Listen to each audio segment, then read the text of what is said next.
ಶ್ರೀ ಗುರುಭ್ಯೋ ನಮಃ. ಜೈ ಶ್ರೀ ಕೃಷ್ಣ. ಎಲ್ರಿಗೂ ನಮಸ್ಕಾರ. ಇವತ್ತು ಭಗವದ್ಗೀತೆ 2ನೇ ಅಧ್ಯಾಯ ಸಾಂಖ್ಯ ಯೋಗದ 6ನೇ ಶ್ಲೋಕವನ್ನು ನೋಡ್ತಾ ಇದ್ದೇವೆ.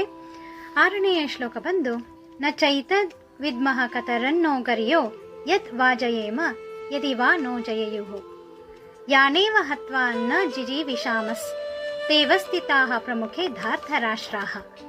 ಇದರ ಅರ್ಥ ನ ಚೈತದ್ ವಿದ್ಮಃ. ವಿದ್ಮಃ ಅಂದರೆ ತಿಳಿಯೋದು, ನ ಅಂದರೆ ಇಲ್ಲ, ನನಗೆ ತಿಳಿತಾ ಇಲ್ಲ. ಇಲ್ಲಿ ಕತರನ್ನು ಯಾವುದು, ಗರಿಯೋ ಉತ್ತಮವಾದದ್ದು, ಯಾವುದು ಉತ್ತಮವಾದದ್ದು ನನಗೆ ತಿಳಿತಾ ಇಲ್ಲ. ಯಾವುದು? ಯದ್ ವಾ ಜಯೇಮ, ನಾವು ಗೆಲ್ಲುವುದು ಉತ್ತಮವೋ, ಯದಿ ವಾ ನೋ ಜಯಯುಹು ಅಂದರೆ ಅವರು ಗೆಲ್ಲುವುದು ಉತ್ತಮವೋ. ನಾವು ಅಂದರೆ ಪಾಂಡವರು, ಅವರು ಅಂದರೆ ಇಲ್ಲಿ ಕೌರವರು. ಯಾರು ಗೆಲ್ಲುವುದು ಉತ್ತಮ ಇಲ್ಲಿ? ಯಾನೇವ ಹತ್ವಾನ ಜಿಜೀವಿಷಾಮಸ್ ಅಂದರೆ ಅವರನ್ನು ಕೊಂದು ನಾವು ಬಯಸುವುದಿಲ್ಲ. ಯಾರನ್ನು? ತೇವಸ್ಥಿತ ಪ್ರಮುಖೆ ಧಾರ್ತರಾಷ್ಟ್ರ, ಎದುರುಗಡೆ ನಿಂತಿರ್ತಕ್ಕಂತಹ ಧೃತರಾಷ್ಟ್ರನ ಮಕ್ಕಳನ್ನು ಕೊಂದು ಬದುಕಲು ನಾವು ಬಯಸುವುದಿಲ್ಲ ಅಂತ ಅರ್ಜುನನು ಶ್ರೀಕೃಷ್ಣ ಪರಮಾತ್ಮನಲ್ಲಿ ಹೇಳ್ತಾ ಇದ್ದಾನೆ.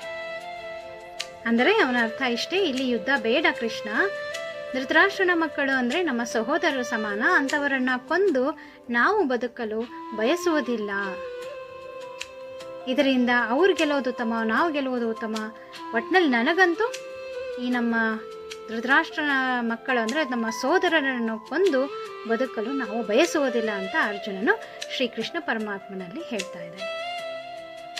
ಇದು 6ನೇ ಶ್ಲೋಕದ ಭಾವಾರ್ಥ. ಧನ್ಯವಾದಗಳು. ಜೈ ಶ್ರೀಕೃಷ್ಣ.